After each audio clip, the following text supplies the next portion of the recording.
Good morning, students.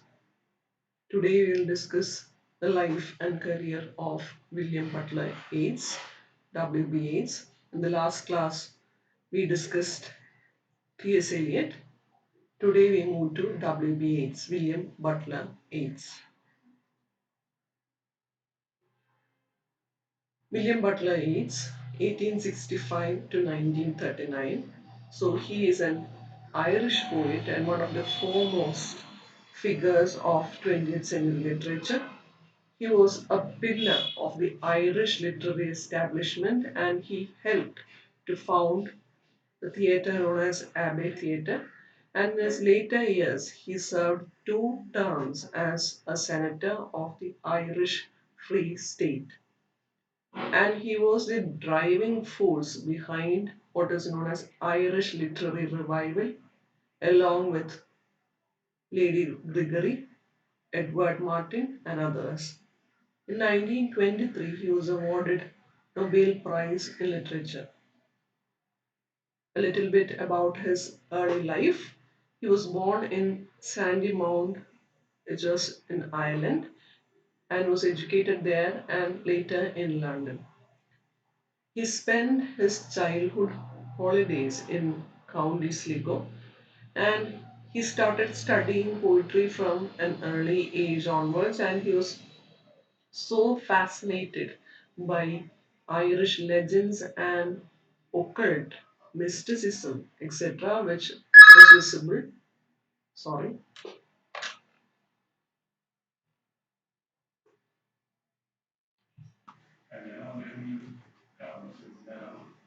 I continue. So it was visible all in his works. The use of Irish legends, myths, and occult. His earliest volume of verse was published in 1889, and its slow paced and lyrical poems displayed depths to Edmund Spenser, P.B. Shelley, and poets of the pre Raphaelite Brotherhood. He was completely influenced by these writers, these poets, this movement.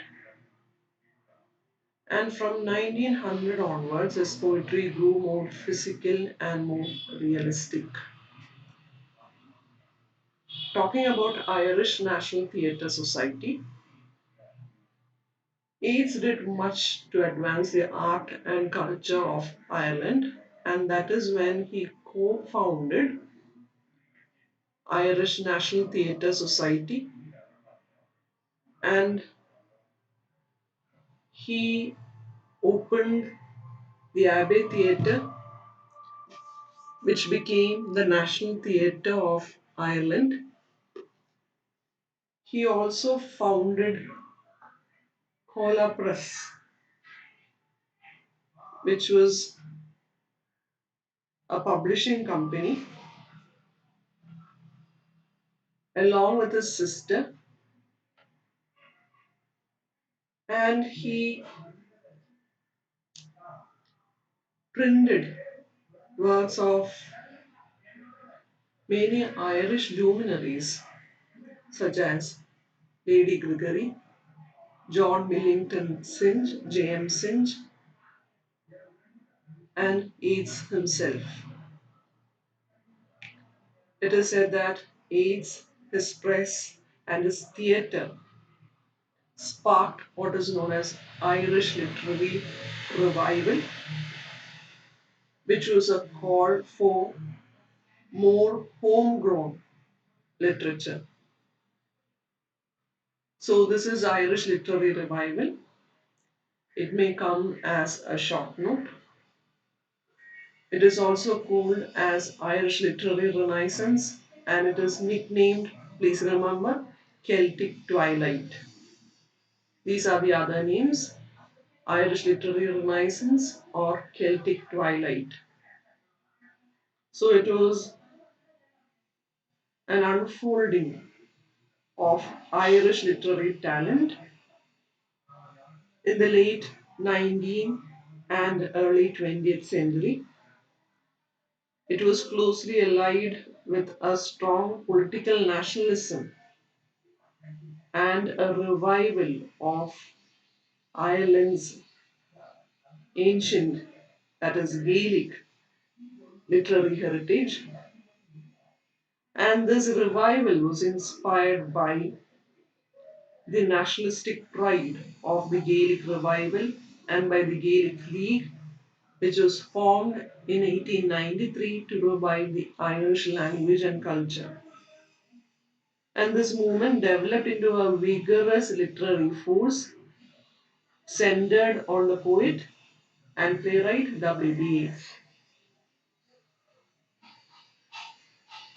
It was said that though he contributed to the foundation of Abbey Theatre, the first Irish national theatre, he wrote only a few plays.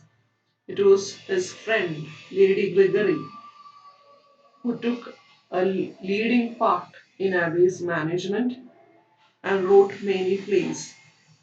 And this Irish Literary Theatre, which was established in 1898, also excelled in production of many plays. And we have another person, another dramatist who is associated with this movement, that is James Synge. Please remember these names. As I said earlier, this is an important short note, Irish literary revival. So it is just the unfolding of Irish literary talent, and they moved to their ancient literary heritage and they wanted to bring it back. So, as you know, James Synge, he wrote plays of great beauty and power in a stylized peasant dialect. So, all these plays written by these people were known as peasant plays. And later, the theatre turned towards realism, more a kind of a rural realism. There are other people associated, other playwrights associated with this movement. Lennox Robinson, T.C. Moray, and there is another person, another important person, Zeno Casey, etc. So that is Irish literary revival. And the major person in this movement was W.B. Yeats, of course. And it was, now we talk about the career beginnings of W.B. Yeats. He returned to London in the late 1880s, and it was there he met writers like Oscar Wilde, Lionel Johnson, and George Bernard Shaw. And there was this interesting episode. It was here he became acquainted with Maud Gunn. She was a supporter of Irish independence, and this revolutionary lady, this revolutionary woman, served as a muse for AIDS for years. He was actually deeply in love with this lady. It is said that he even proposed marriage to her several times, but she turned him down. And he used to write poetry about her, usually dedicated his poems and plays to this lady.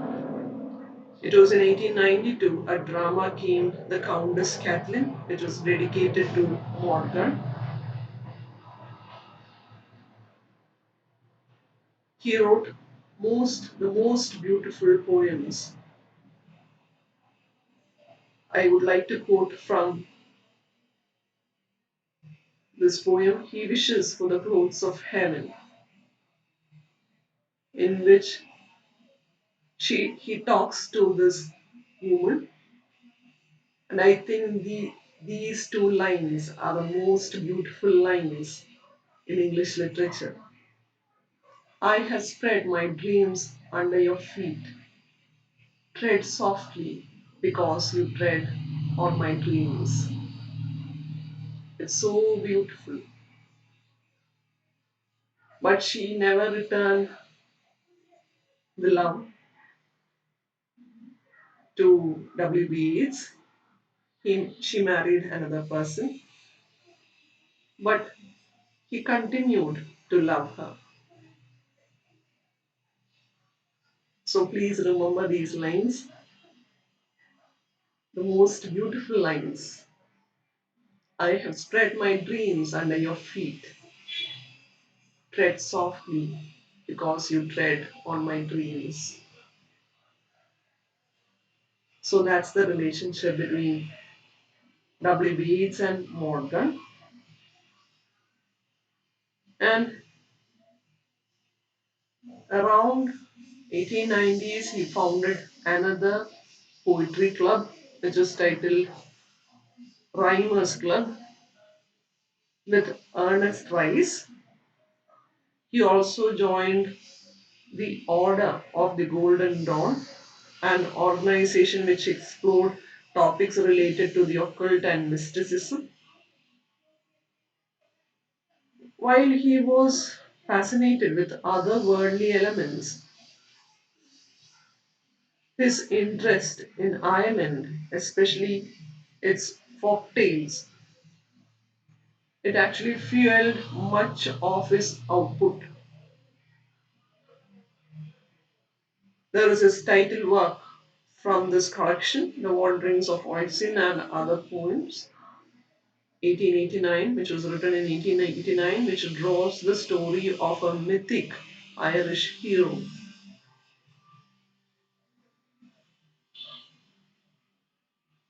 In addition to his poetry, Yeats devoted significant energy to writing plays, dramas. He collaborated with Lady Gregory to develop works for the Irish stage, the two collaborating for the 1902 production of Kathleen Nee Houlihan. And it was around this time he found this Irish Theatre, National Theatre Society, as we discussed earlier. He served as the president and the co-director. And as I said, the two people associated with this movement, two important people associated with this movement, one is Lady Gregory and the other one is J.M. Singe. And more works soon followed, like On Bale's Strand, Date, and At the Hawk's Well.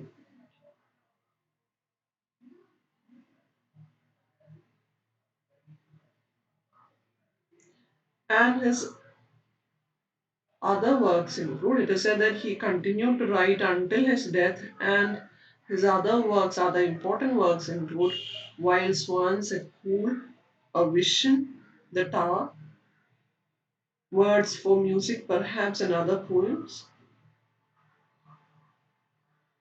And he passed away in January 28th, 1939 in France, and the publication of this collection, Last Poems and Two Plays,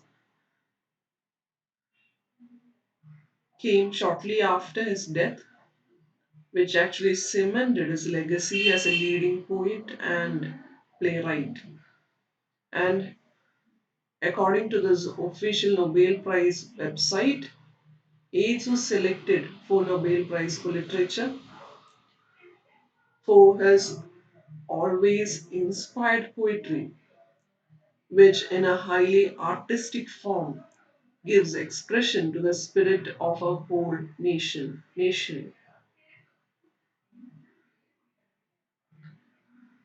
Now we move to the next topic, development of W.B. Yeats as a poet. So you can divide it into three main stages. So the first phase was associated with, as you know, the aesthetic movement of the 1920s, You may remember that it was during this time he met Oscar Wilde and he was influenced by this movement as well.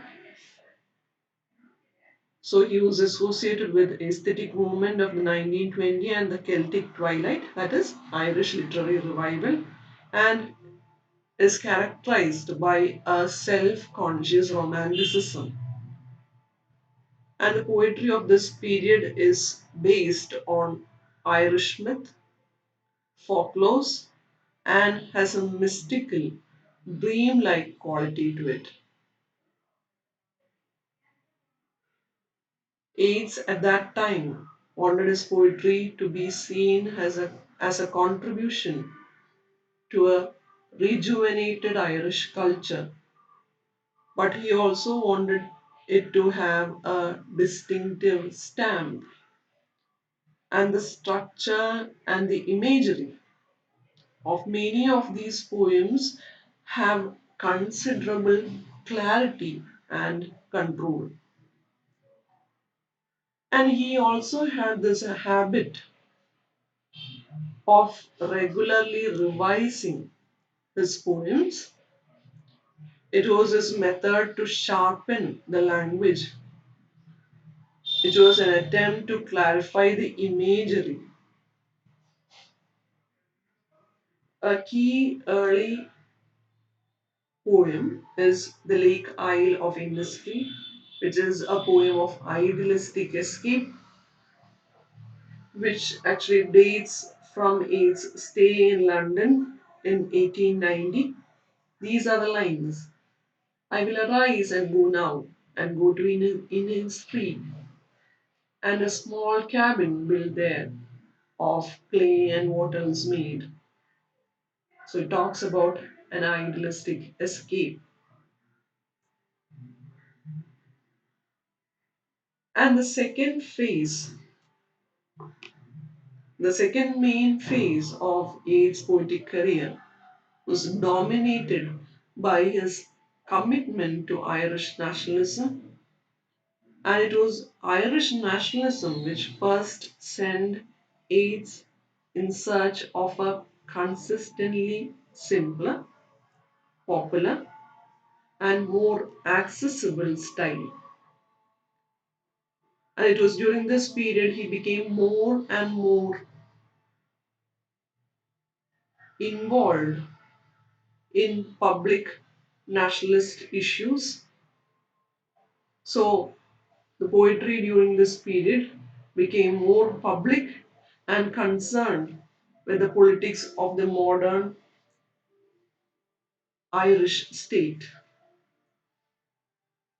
One of the important poems during this period, it is Easter 1916, which describes the Easter Rising, a revolt which happened in 1916, which was actually a part of the continuing struggle for independence, Irish independence. So, Irish nationalists launched a heroic but unsuccessful revolt against the British government, and a number of rebels who were personally known to Yeats were executed. And this poem, arises out of that anger, deep anger and bitterness. And he has this other poem, Second Coming, which came out in 1921, which is a chilling vision of impending death and dissolution. It contains these famous lines. These are the apt lines which represent the modern life. Things fall apart, the sender cannot hold. Mere anarchy is loosed upon the world. And Things Fall Apart later became the title of a famous novel by an African. So, this is your assignment. Who wrote the work, the novel titled Things Fall Apart? Please message it in the group so that I can know who all reached at this point of lecture. And between the First World War and 1930, the most significant volumes published include The Wild Swans at the Pool, Michael Robartes and the Dancer, The Tar, The Winding Stair, and all these works handle themes of age and myth. There is this famous poem, Sailing to Byzantium, which opens with the line, that is no country for old men. Here the concern is with the new Ireland and its future, and here the poet returns to the holy city of Byzantium, which is considered to be as a symbol of artistic, creative perfection. So here the concern is about the passing of time, which was a major concern as you see in many modernist writers. So there is this last line in Sailing to Byzantium, which speaks of what is past or passing or to come. We come to the final phase of his career, in which where he reconciles elements from both his early periods and fusing them into a mature lyricism. Here the poetry is less public and more personal. He develops his theories of contraries, opposites, and of the progression which can result from reconciling these elements. He also writes about the eternity of art, producing in the process many memorable poems. The later poems explore contrast between physical and spiritual dimensions of life, between sensuality and rationality, between turbulence and calm. And his own uncertainties dominate his later poems until his final words in Under Ben Gulben, it was his last poem, which instructs the younger generation of Irish writers. Irish poets, learn your trade, sing whatever is well made. So these were his final words. Now there is a comparison between T.S. Eliot and W.B. Yeats to say that like T.S. Eliot, Yeats also created a modern idiom for poetry, particularly in merging formal and colloquial styles, and he adheres, however, more strictly to traditional forms than Eliot. So that is a difference. And he was more comfortable than T.S. Eliot with the direct expression of a personal self. And when compared to T.S. Eliot, he is less ironic and less distrustful of romanticism, which is not at all seen in T.S. Eliot.